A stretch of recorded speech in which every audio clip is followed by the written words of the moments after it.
क्या हालचाल है सबके? सब एकदम फर्स्ट क्लास मस्त। मौसम का बड़ा आनंद ले रहे होंगे। हाँ, बारिश हो गई है, गर्मी से निजात मिल रही है, और हाँ थोड़ी ह्यूमिडिटी है, थोड़ी सी उमस है, लेकिन कोई बात नहीं है, बारिश हुई है, इससे हम लोग खुश हैं क्योंकि चलो उमस भले ही हो कुछ दिनों की, लेकिन जल्द ही ये उमस भी पूरी तरह से खत्म हो जाएगी। ठीक है, और इसी के साथ साथ आप लोगों की क्लासेस भी रेगुलर चल रही हैं। ठीक है, तो सब मेरे हिसाब से क्लासेस को खूब एंजॉय कर रहे होंगे। और 12th के स्टूडेंट्स के साथ मेरी मीटिंग हुई थी, हम लोगों ने गूगल मीट के ऊपर मीटिंग भी की थी। काफी पॉजिटिव रिस्पॉन्स रहा बच्चों का। कुछ एक प्रॉब्लम्स उन्होंने जरूर अपने इश्यूज जो है वो अवगत कराए, and we are working on them. उनके ऊपर भी काम आपका जारी है। तो बहुत ही जल्द आप लोगों के जो प्रॉब्लम्स है, जो इश्यूज हैं, वो भी बहुत ही जल्द सॉर्ट आउट कर दिए जाएंगे, and everything will be quite normal with you and with our classes. तो वेलकम है आप सभी का भाई आज की क्लास के अंदर। ठीक है, ज्यादा समय ना गवाते हुए आज की क्लास को अपने फटाफट शुरू करते हैं। पिछली जो अपनी क्लासेस थी, पिछली कुछ 3 या 4 क्लासेस के अंदर हम लोगों ने जो फर्स्ट लेसन था, आपका फर्स्ट स्टोरी थी फ्लेमिंगो का, द लास्ट लेसन, वो हम लोगों ने कंप्लीट किया था। Question answers were also provided to you in the form of PDF. I hope कि आप सब लोगों ने लिंक से पीडीएफ को डाउनलोड कर लिया होगा, एंड फटाफट आप लोग अपने होमवर्क जो है उनको भी कंप्लीट कर लीजिए। ठीक है, because very soon we are going to check your homework also, and the notification will be send to the mobile number of your parents. आपके पेरेंट्स के मोबाइल नंबर पे इस चीज का नोटिफिकेशन जाएगा।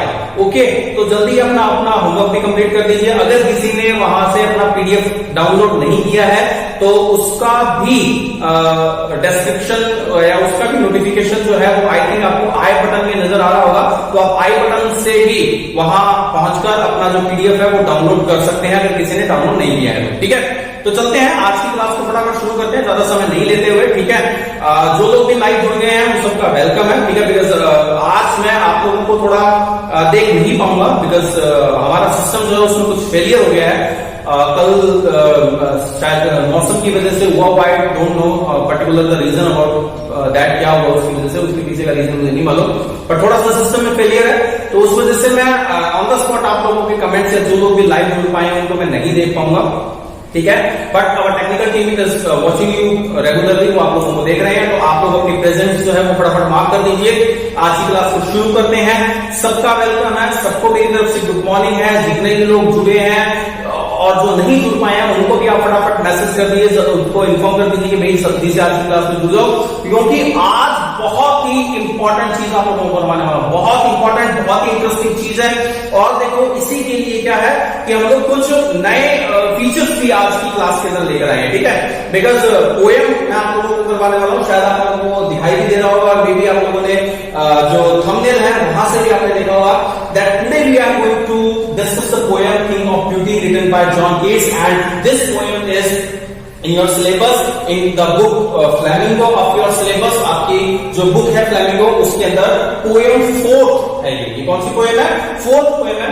तो आज की हमारी जो क्लास में हम इसी पोएम के फर्स्ट पार्ट को जो है वो डिस्कस करने वाले हैं, एंड इंश्योर दैट इसको समझने के लिए हमें कुछ ग्राफिक्स की जरूरत पड़ेगी, हमें कुछ विजुअल्स जो है उनकी जरूरत पड़ेगी, कुछ वीडियोस है जिनकी जरूरत पड़ेगी।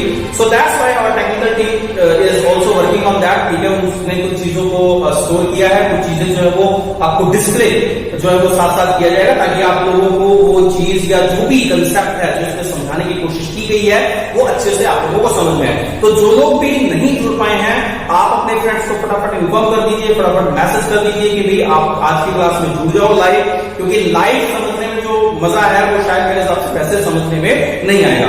और हाँ, एक बात मैं आप लोगों को बता दूं कि आप लोगों ने अगर चैनल को सब्सक्राइब नहीं किया है तो please do subscribe the channel immediately, because very सून केवल सब्सक्राइब जो मेरे व्यूअर्स हैं, ये नहीं कह सकते कि सब्सक्राइब जो स्टूडेंट्स हैं उन्हीं को ही वीडियोस जो है वो अवेलेबल हो पाएंगे।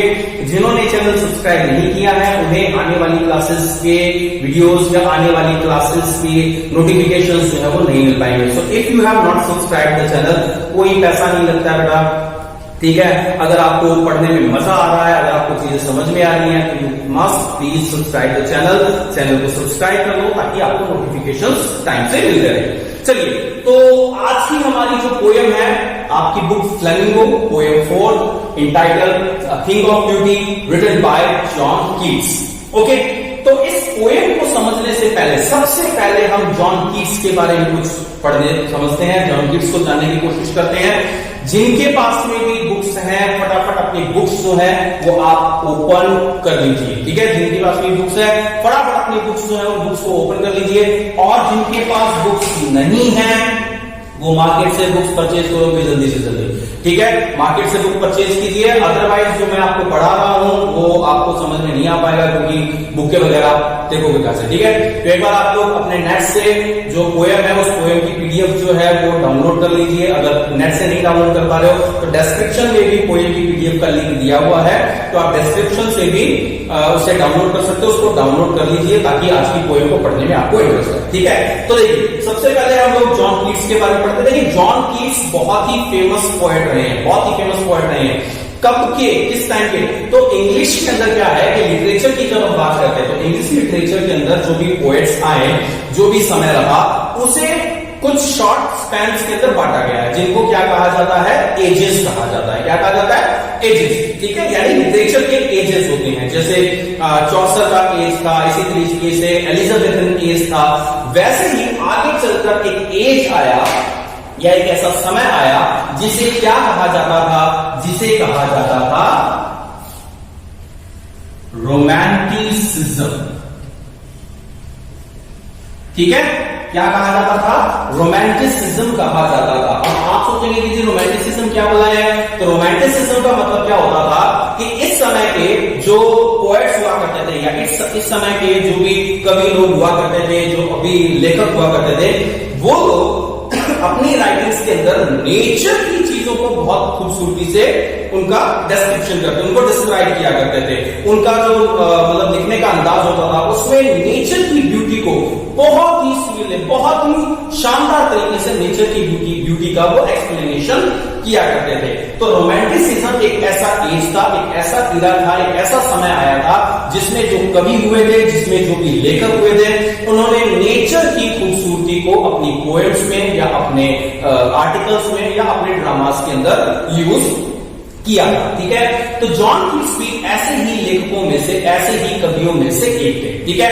तो देखिए फटाफट हम जॉन कीट्स के बारे में थोड़ा सा पढ़ लेते हैं, और आई होप कि आपको स्क्रीन पर भी जॉन कीट्स के बारे में इंफॉर्मेशन जो मिल गई होगी, तो आप वहां से भी देख सकते हैं कि John Keats was a British romantic poet. John Keats कौन थे? एक ब्रिटिश रोमांटिक पोएट थे, okay.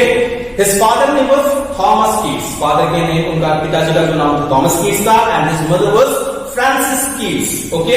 He was born on 31st October 1795 in England. He was born on 31st October 1795 in England, and he died on 23rd February 1821. 23rd February 1821, ठीक है? किससे मरे थे? Because of tuberculosis. He was suffering from tuberculosis, and even his brother and his mother also died of tuberculosis. इन दोनों की भी death जो है वो ट्यूबरक्लोसिस से हुई थी। तो जॉन कीट्स की भी जो डेथ है at the age of 25. Remember this thing very well. At the age of 25, John Keats की डेथ कब हुई थी? At the age of 25. 25 साल की एज में जॉन कीट्स की डेथ हो गई थी because of tuberculosis, टीबी की वजह से उनकी डेथ हुई थी। अब एक बहुत ही खास बात मैं आपको बताता हूं। देखिए रोमांटिक पीरियड के अंदर 3 कवि हैं जिनको रोमांटिसिज्म की तिकड़ी कहा जाता है। क्या कहा जाता है? रोमांटिसिज्म की तिकड़ी कहा जाता है। उसमें से एक कौन थे? John Keats. एक कौन थे? John Keats. दूसरे कौन थे? दूसरे थे बहुत ही फेमस, नाम सबने सुना होगा, पीबी शेली। दूसरे कौन थे? पीबी शेली, नाम सबने सुना होगा, इनका बहुत ही फेमस पोएट रहे हैं। और तीसरे कौन थे? तीसरे भी बहुत फेमस रहे हैं। शायद हो सकता है आप लोगों ने उनके बारे में पढ़ा हो या सुना हो, नहीं पढ़ा है तो जरूर आप उनकी पोएम पढ़िएगा। तीसरे जो कवि थे उनका नाम था लॉर्ड ब्रायन। क्या नाम था? Lord Byron. ये जो 3 कवि थे, John Keats, PB Shelley and Lord Byron, इन तीनों को ही क्या कहा जाता है? इन तीनों को कहा जाता है रोमांटिसिज्म की तिकड़ी। क्या कहा जाता है? रोमांटिसिज्म की तिकड़ी कहा जाता है, यानी कि ट्रियो ऑफ रोमांटिसिज्म। ओके, तो वैसे तो रोमांटिसिज्म की शुरुआत जो है वो जो कि 10th के अंदर एक पोएम हुई the rhyme of ancient Mariner, अगर पढ़कर आए हैं तो वहां पर आप लोगों ने पढ़ा होगा S T. Coleridge, Samuel Taylor Coleridge and William Wordsworth. उन दोनों ने रोमांटिसिज्म की शुरुआत की थी, या रोमांटिसिज्म उनके द्वारा जो वो शुरू किया गया था। लेकिन रोमांटिसिज्म में अगर कोई फेमस पोएट्स हुए थे तो फेमस पोएट्स हुए थे John Keats, P B. Shelley and Lord Brown. खास बात ये रही कि ये तीनों ही पोएट जो हैं वो अपनी अर्ली 30s के अंदर ही मारे गए, यानी ये 30 साल की उम्र भी इनकी पूरी नहीं हो पाई थी। जॉन कीट्स आपने पढ़ा है इसके अंदर की 25 साल की एज में उनकी डेथ हुई थी। इसी तरह से पी.बी. शेली जो है ये भी अंडर 30 ही इनकी डेथ हो गई थी। Lord Brown also died at the age of 27 और 28 की एज में लॉर्ड ब्राउन की भी डेथ हो गई थी। तो ये तीनों ही कभी 30 साल की उम्र भी पूरी नहीं कर पाए थे, लेकिन इतनी कम उम्र में भी इन्होंने बहुत ही खूबसूरत रचनाएं की, इन्होंने बहुत ही खूबसूरत पोएम्स लिखी जिनको आज भी लोगों के द्वारा पढ़ा जाता है, उनके रीडर्स के द्वारा आज भी उन्हें प्रेज किया जाता है, उनको एडमायर किया जाता है। ओके, सो जॉन कीट्स जो है उनके बारे में हम लोगों ने पढ़ा कि जॉन कीट्स जो है थॉमस कीट्स इनके फादर का नाम था, इंग्लैंड में इनका बर्थ हुआ था और इनकी जो है वो 1821 के अंदर इनकी डेथ हो गई थी। ठीक है, so although trained to be a surgeon, Keats decided to devote himself wholly to poetry. हालांकि उनकी पढ़ाई लिखाई जो है वो एक सर्जन के रूप में, यानी उन्होंने मेडिकल की स्टडी की थी, लेकिन उसके बावजूद उन्होंने ये सोचा कि मैं अपना पूरा टाइम, मैं अपना पूरा जीवन जो है वो लेखन यानी कि कविताएं लिखने में बिताऊंगा। Keats secret his power to sway and delight the readers lies primarily in his gift for perceiving the world and living his moods and aspirations in terms of language.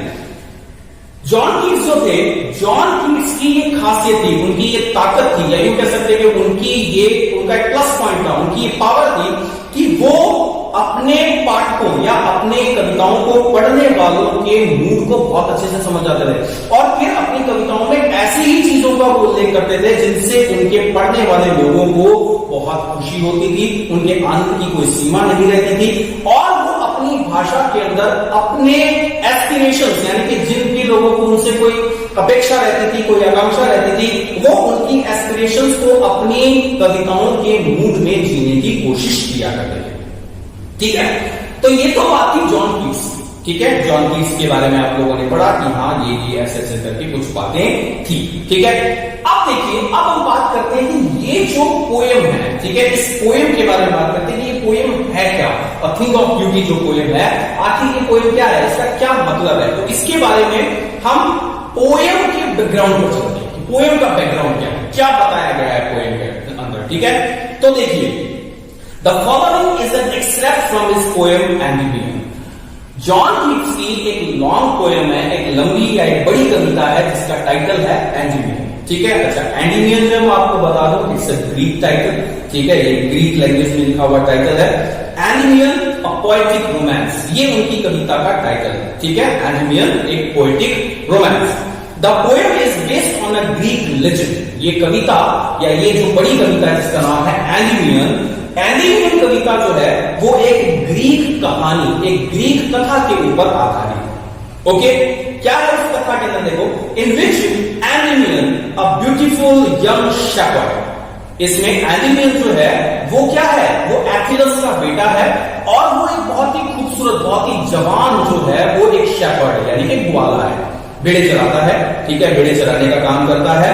And poet who lived on Mount Latmos. और इस कविता में जो poet है वो भी कौन है, वो भी वही है। देखो, कविता को लिखा तो जॉन कीट्स ने, लेकिन असल में उस कविता के अंदर, इस कविता में उसने एक नैरेटिव बनाया, एक कहानी सी बनाई है और इस कहानी को या इस कविता को बोलने वाला कौन है, एंडीमियन। कौन है, एंडीमियन। और एंडीमियन कौन है, एथिलस का बेटा है।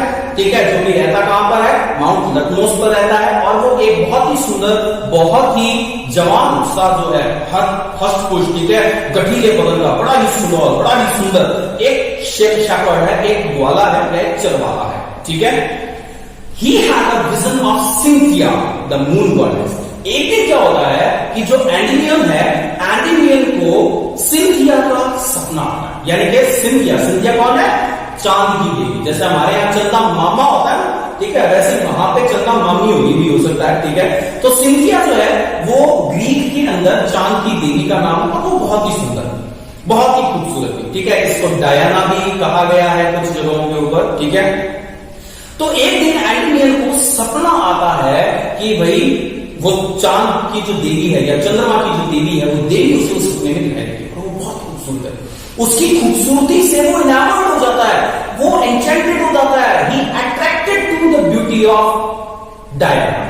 वो सिंथिया जो है यानी कि मून गॉडेस जो है उसकी खूबसूरती पर फिदा हो जाता है, ठीक है।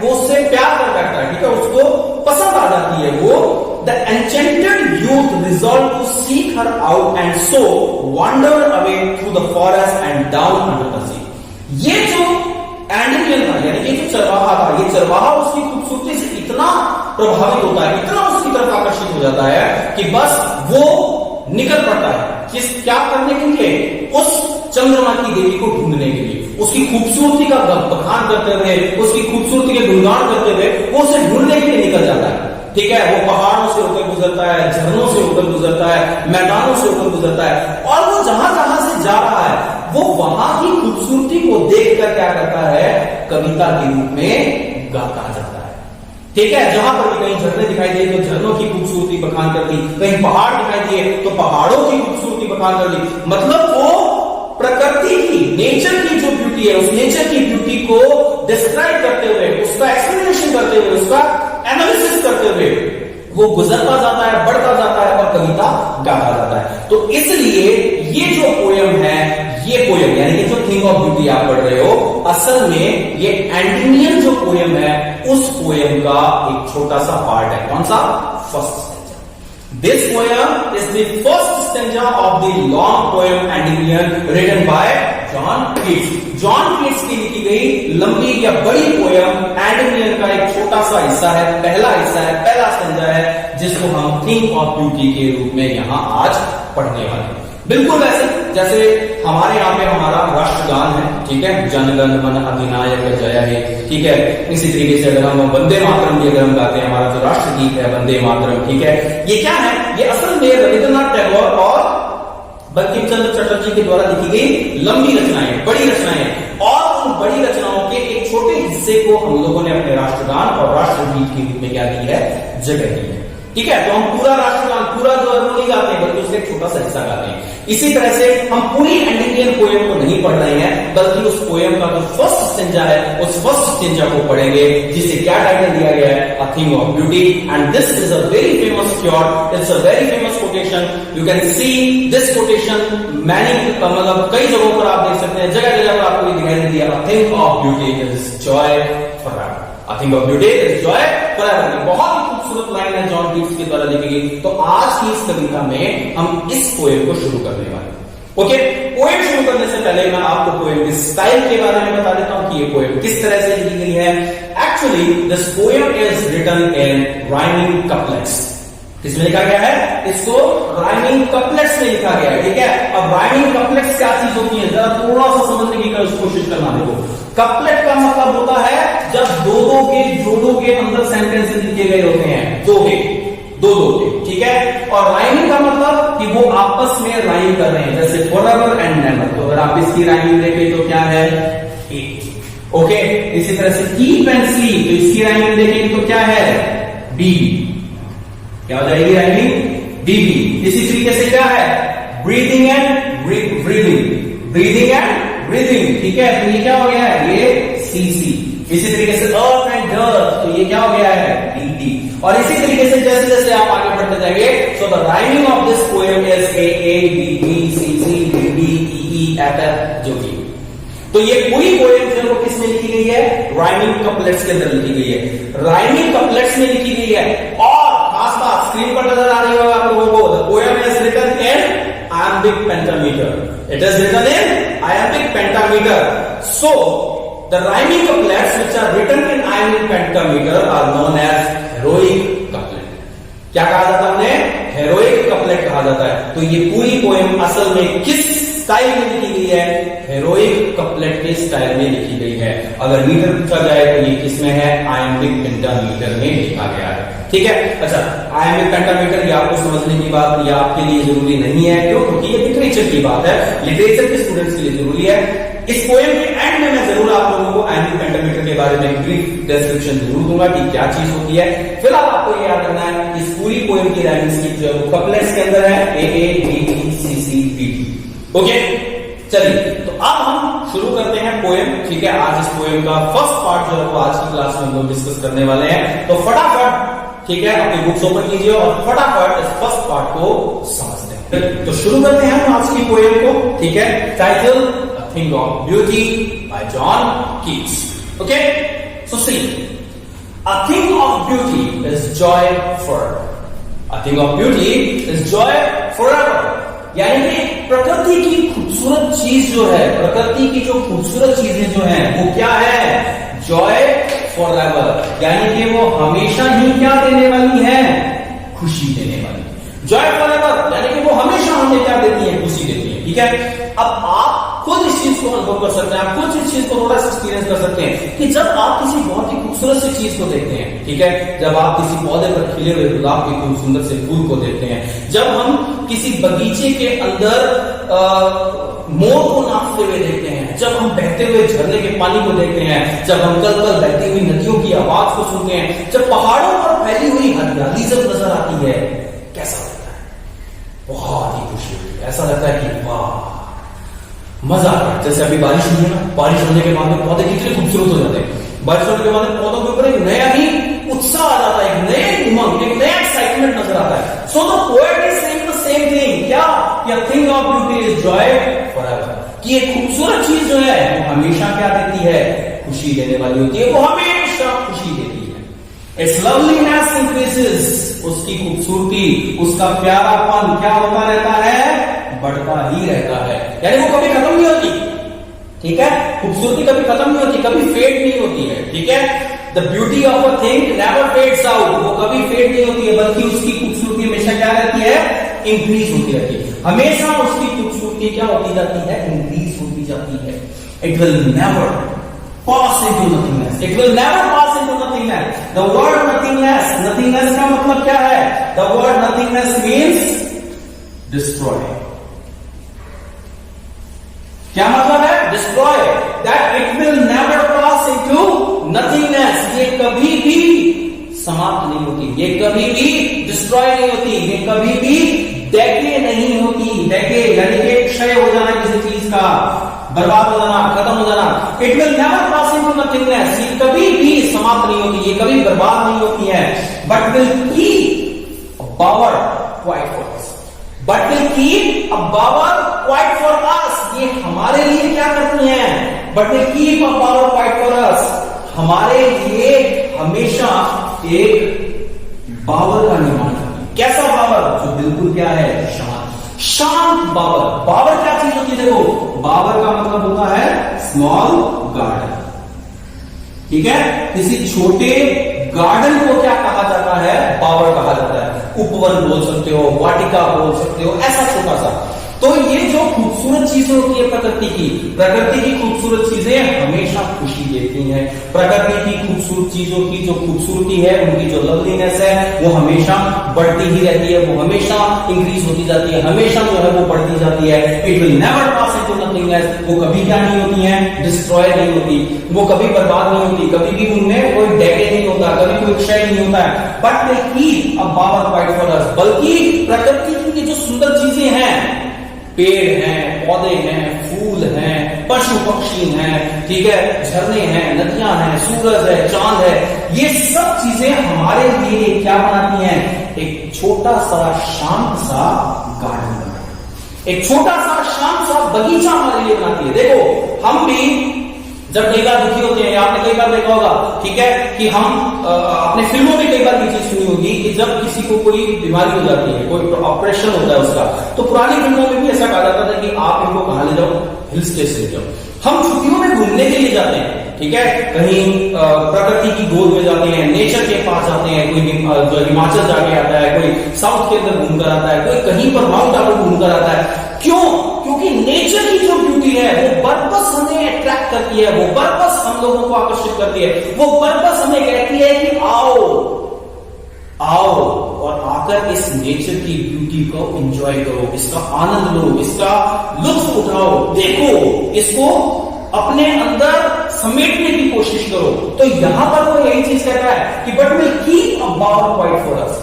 प्रकृति की ये जो सुंदर चीजें हैं, प्रकृति की जो खूबसूरत चीजें हैं, ये क्या करती हैं? ये हमारे लिए एक छोटे से शांत से बगीचे का निर्माण करती है। And a slip full of sweet dream, और हमारे लिए एक नींद, कैसी सुकून भरी नींद, सपनों से भरी हुई नींद। ठीक है, देखो ड्रीम्स का मतलब होता है सपने। कैसे वाले सपने?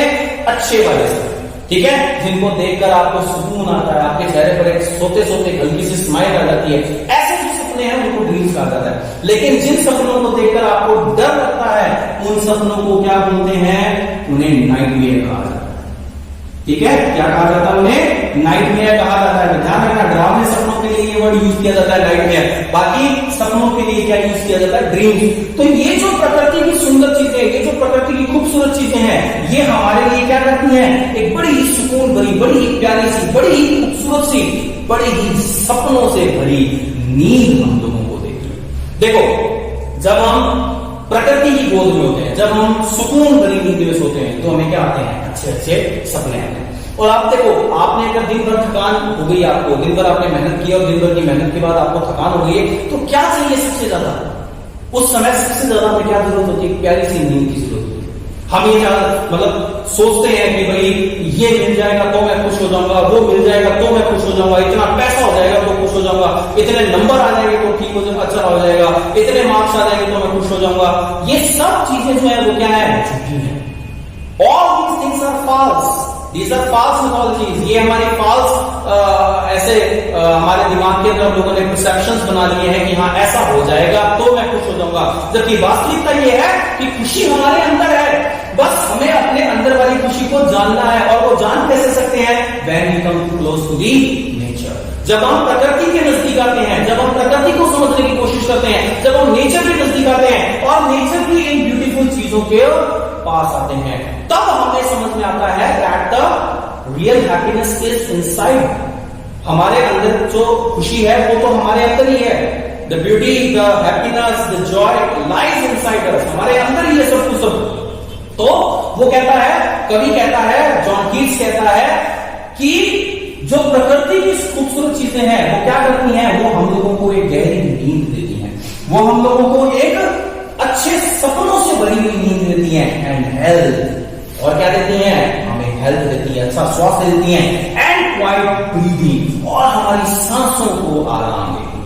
सांसों को खड़ने नहीं देती, सांसों को आराम देती है। जब हम खूबसूरत किसी चीज को देखते हैं, जब हम किसी प्यारे से गुलाब के फूल को देखते हैं, मोगरे के फूल को देखते हैं, हम फूल को लेते हैं और फूल को लेके अपने नाक से लगाते हैं, और फिर वो जो खुशबू है, उस खुशबू को जब हम महसूस करते हैं तो क्या आता है? क्वाइट ब्रीदिंग, हमारी सांसें बड़ी शांत हो जाती हैं, सांसों को बड़ा आराम मिल जाता है। तो प्रकृति की खूबसूरत चीजें क्या करती हैं? प्रकृति की खूबसूरत चीजें हम लोगों को एक शांत बगीचा का निर्माण करके देती हैं। वो हम लोगों को एक सपनों से भरी मीठी और सुकून भरी नींद देती हैं। वो हम लोगों को एक अच्छी हेल्थ देती हैं और हमारी सांसों को सुकून देती है, हमारी सांसों को आराम देती है। तो इसका मतलब ये हुआ कि ये जो आपका फर्स्ट पार्ट है, इस फर्स्ट पार्ट के अंदर जॉन कीट्स ने क्लियरली ये बात कही है that the thing of beauty is really a joy forever. If we really want to enjoy the joy, if we really want to enjoy the happiness, if we really want to live in happiness, we have to correlate ourselves with the beauty of nature. We have to collaborate with the beauty of nature. We should understand the beauty of nature. We should go with nature. We should enjoy the beauty of nature, and that's the only thing that can help us to enjoy the happiness. तो अगर हमें खुशी को महसूस करना है, अगर हमें आनंद महसूस करना है, तो हमें किसके साथ जाना होगा? हमें नेचर के साथ रहना होगा, हमें नेचर की ब्यूटी के साथ रहना होगा। यही चीजें हम लोगों को खुशी और आनंद दे सकती हैं। फिर देखो वो क्या कहता है? And therefore on every morrow, therefore on every morrow, देखो ये जो वर्ड है morrow, ये आर्केइक वर्ड है। आर्केइक का मतलब क्या होता है? तो मैं बताता हूं आपको। आर्केइक ठीक है, इट्स एन आर्केइक वर्ड। ठीक है, अब ये आर्केइक कैसे, ये स्पेल थोड़ी सी मिस्टेक होती है, archaic, CHAIC, okay, archaic. Archaic का मतलब होता है the words which were used in old English. प्राचीन या पुरानी जो इंग्लिश हुआ करती थी उसमें इन वर्ड्स का यूज किया जाता था, लेकिन अब इन वर्ड्स का यूज करना बंद कर दिया गया है या इनका यूज नहीं किया जाता है। मॉर्नो आर्केइक वर्ड है और इसका मतलब होता है मॉर्निंग। क्या मतलब होता है? मॉर्निंग, यानी कि हर सुबह जब हम नींद से जागते हैं, हर सुबह जब हम अपने रात के सपनों से उठते हैं तो क्या करते हैं? देखो, देयरफॉर एवरी मॉर्निंग, इसीलिए हर सुबह आर वी ब्रीदिंग, हम क्या कर रहे हैं? गुथ रहे हैं, वीव कर रहे हैं, वीव कर रहे हैं। ठीक है, द वर्ड ब्रीदिंग, ब्रीदिंग का मतलब क्या होता है? ब्रीदिंग का मतलब होता है किसी चीज को क्या करना? वीव करना। ठीक है, वीविंग, ये थोड़ा सा आपको आई होप समझने में दिक्कत होगी, क्योंकि ये साथ में मैंने जो राइमिंग स्कीम है वो भी इसके साथ में लिख दी अभी। ठीक है, तो थोड़ा सा इसको समझते हैं। ब्रीदिंग, ब्रीदिंग का मतलब क्या होता है? किसी चीज को क्या करना? वीव, गूंथना, इस तरीके से। ठीक है, ये स्क्रीन पर आप लोगों को वीविंग जो है वो दिखाई दे रहा होगा कि कैसे वीव करते हैं। तो किसी चीज को गूंथना। अच्छा, गूंथ कर क्या बनाई जाती है? मोटी रस्सी। क्या बनाई जाती है? एक मोटी रस्सी जो है वो गूंथ कर बनाई जाती है। और रस्सी से क्या किया जाता है? रस्सी से किसी चीज को बांधा जा सकता है। रस्सी से क्या कर सकते हैं? हम किसी चीज को बांध सकते हैं। तो क्या कहता है वो? देखो, वो कहता है इसीलिए हर सुबह हम क्या करते हैं? हम एक ऐसी ही रस्सी को गूंथते हैं, हम एक ऐसे ही रिश्ते को क्या करते हैं? गूंथते हैं। अ फ्लावरी बैंड, कैसा? एक खुशनुमा फूलों वाला सा रिश्ता। बैंड मतलब एक रिश्ता, एक ऐसा धागा, एक ऐसा बंधन हम गूंथते हैं। To bind us to the earth, जो हमें इस धरती के साथ क्या करके रखता है? जोड़ कर रखता है। यानी इसीलिए, किस लिए? क्योंकि प्रकृति की खूबसूरत चीजें हमें क्या देती हैं? आनंद देती हैं। प्रकृति की खूबसूरत चीजों से हम लोगों को खुशी मिलती है। इसीलिए हर सुबह हम, यानी कि इंसान जो है वो एक ऐसे रिश्ते को गूंथता है, एक ऐसे रिश्ते को वीव करता है जो उसे इस धरती के साथ बांध कर रखता है, जो उसे इस धरती के साथ जोड़कर रखता है। देखो, हम सब जानते हैं कि हमारी सबकी लाइफ में क्या है?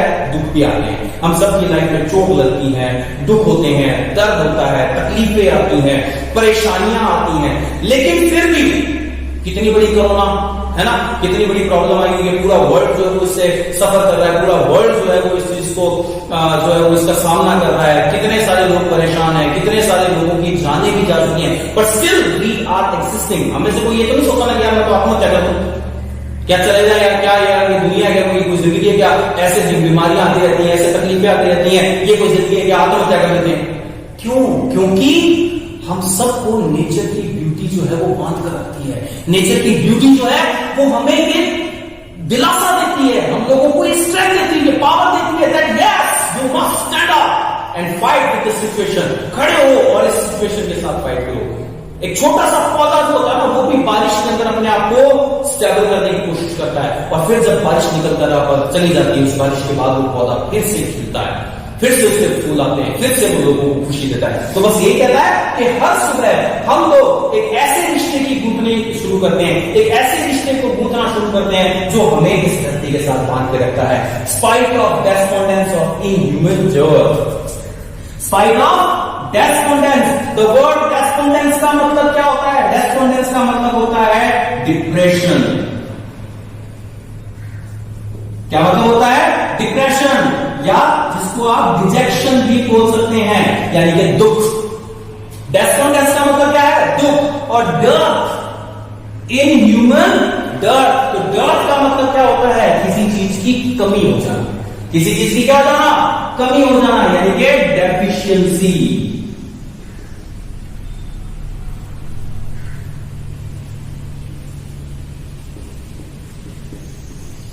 किसी चीज की क्या हो जाना?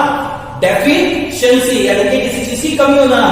अब वो क्या कहता है? देखो, वो कहता है a flowery band to bind us to the earth. हम एक ऐसे रिश्ते की शुरुआत करते हैं, हम एक ऐसे रिश्ते को गूंथते हैं जो हमें इस धरती के साथ क्या करके रखता है? जोड़ के रखता है। किसके बावजूद? स्पाइट ऑफ डेस्पोंडेंस, निराशाओं के बावजूद, परेशानियों के बावजूद, तकलीफों के बावजूद भी, ऑफ इनह्यूमन डर्थ, मानवीय मूल्यों की कमी की वजह से। यानी हमारे अंदर जो इंसानी गुण है, उन इंसानी गुणों की क्या हो गई है? कमी हो गई। और उन इंसानी गुणों की कमी होने के बावजूद भी हम जो उसकी निराशा है, यानी कि देखो हमारे अंदर क्या इंसानी गुण क्या होते हैं? इंसानी गुण आपने 10th क्लास में भी पढ़ा होगा, एक पोएम है एनिमल्स। उस एनिमल्स की पोएम के अंदर जो विलियम ब्लेक है, विलियम ब्लेक ने बहुत ही खूबसूरती से, ठीक है, ये बात उन्होंने वहां समझाने की कोशिश की है कि इंसानी गुण क्या होते हैं? सच, ट्रुथ, ऑनेस्टी, बिलीफ, ठीक है, क्यों कह सकते हैं, किसी की हेल्प करना, ठीक है, ये सब क्या है? ये इंसानी गुण है जो हमें इंसान बनाते हैं। लेकिन अब हम में धीरे धीरे इन गुणों की क्या हो गई? कमी हो गई। और उनकी कमी की वजह से क्या है? डिप्रेशन। उनकी कमी की वजह से क्या है? कोई हमारे साथ धोखा करके चला गया, उसके अंदर मानवीय मूल्यों की कमी थी और उसके धोखे की वजह से हम क्या है? दुखी हो गए। अपनी तकलीफों, अपने दुखों, अपनी परेशानियों के बावजूद भी हम हर सुबह एक ऐसे रिश्ते को गूंथते हैं जो हमें इस धरती के साथ जोड़कर रखता है। ठीक है, तो यहां पर पोएट ने ये वाली बात कही है कि हम चाहे कितनी परेशानी में हो, हम चाहे कितनी तकलीफ में क्यों ना हो, लेकिन हम एक ऐसे रिश्ते को गूंथने की कोशिश करते हैं हर सुबह जो रिश्ता हमें प्रकृति के साथ जोड़ता है, जो रिश्ता हमें प्रकृति की खूबसूरत चीजों के साथ जोड़ता है, जो रिश्ता हम लोगों को सुंदर सुंदर जो चीजें हैं उनको एंजॉय करने की, उनको एक्सपीरियंस करने की ताकत देता है। ऐसा रिश्ता हम हर सुबह क्या करते हैं? गूंथने की कोशिश करते हैं। Of noble natures, of gloomy days, of all unhealthy and over darkened ways.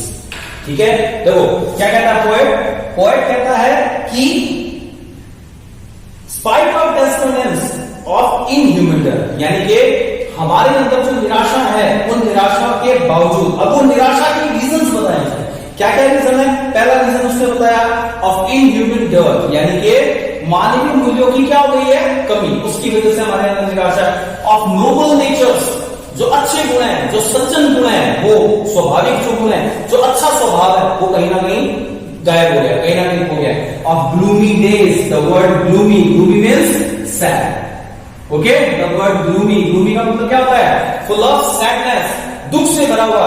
तो हमारे जो दुख से भरे हुए दिन हैं, उन दुख से भरे हुए दिनों के कारण जो है वो हम क्या है? निराश है, हम तकलीफ में हैं। Of all unhealthy and over darken days. अब अनहेल्दी का मतलब सब जानते हैं कि अनहेल्दी का मतलब है हम क्या है? किसी ना किसी वजह से मतलब अस्वस्थ है, ठीक है, और अस्वस्थ है तो खुश कोई नहीं होता। अगर कोई बीमार है, अगर कोई तकलीफ में, तो ऑब्वियसली बात है खुश कौन होगा? दुखी ही होगा। तो हम अनहेल्दी होने की वजह से भी क्या है?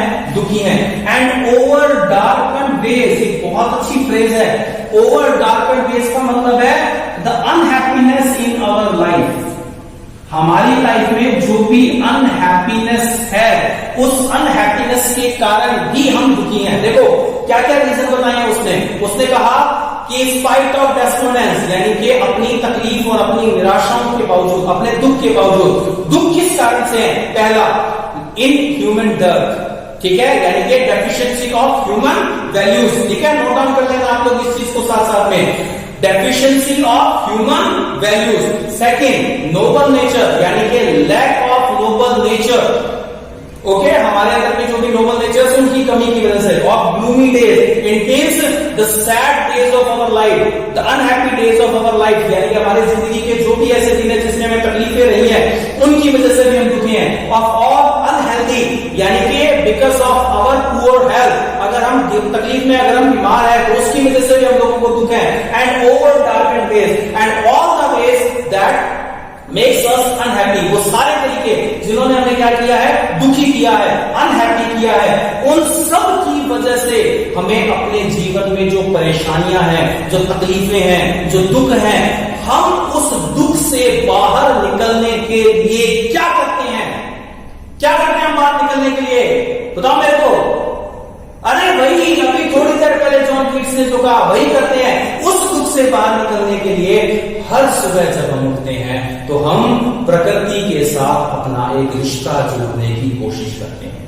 हम प्रकृति की सुंदरता को एक्सपीरियंस करने की कोशिश करते हैं। हम प्रकृति की ब्यूटी, नेचर की जो ब्यूटी है, उस नेचर की ब्यूटी को एंजॉय करने की कोशिश करते हैं। देखा होगा आप लोगों ने कई बार, ठीक है, टीवी में ऐड मूवीज के सीन होते हैं, हीरोइन उठती है, बालकनी में आती है, खिड़की का पर्दा हटाती है और वाह, लहला की आवाज से बाल उड़ रहे हैं, ठीक है, और वो खूबसूरत ऐसे मतलब हवा जो है वो महसूस हो रही है, और सामने क्या नजर आता है, सामने नजर आता है एक बड़ा ही खूबसूरत हरा सा लॉन जिसमें बड़े ही प्यारे प्यारे से फूल जो है वो उगे हुए हैं, एक प्यारा सा झरना लगा हुआ है, एक फव्वारा लगा हुआ है, उसमें से पानी बह रहा है। कितना खूबसूरत दृश्य होता है। अगर हमारे भी घरों में ऐसे पौधे लगे होते हैं, हम भी क्या करते हैं, सुबह सुबह उठते हैं तो सबसे पहले उन पौधों को देखकर खुश होते हैं, देखते हैं कि यार किस पौधे के ऊपर फूल आया है, उस फूल को देखकर हमारे चेहरे पर खुशी आ जाती है, हम अपनी तकलीफें भूल जाती हैं, हम अपने दुख जो है वो भूल जाते हैं। तो इसलिए अपने दुखों से उबरने के लिए, अपने दुखों से बाहर आने के लिए हम हर सुबह धरती के साथ, प्रकृति के साथ एक रिश्ता बनाने की क्या करते हैं, कोशिश करते हैं। मेड फॉर अवर सर्च, हम तलाशते हैं। Yes, in spite of all, जी हां, सारी तकलीफों के बावजूद हम तलाशते हैं सम शेप ऑफ ब्यूटी, कोई एक ऐसी खूबसूरत चीज, कोई एक ऐसी सुंदर चीज, प्रकृति की कोई एक ऐसी बड़ी ही बेजोड़ चीज, मूव्स अवे द पाल, जो क्या कर दे, जो हमारे मन पर पड़े हुए पाल को दूर कर दे।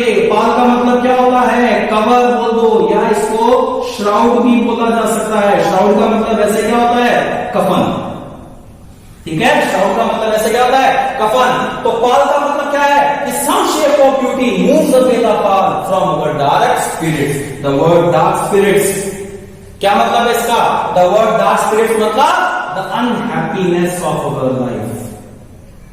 क्या मतलब है इसका, मतलब है the unhappiness of our life, the darkness of our life, the gloom, the मतलब जो ग्लूमी डेज हमारी जिंदगी के, उन्हीं को क्या कहा गया है, उन्हीं को कहा गया है डार्क स्पिरिट्स, ठीक है।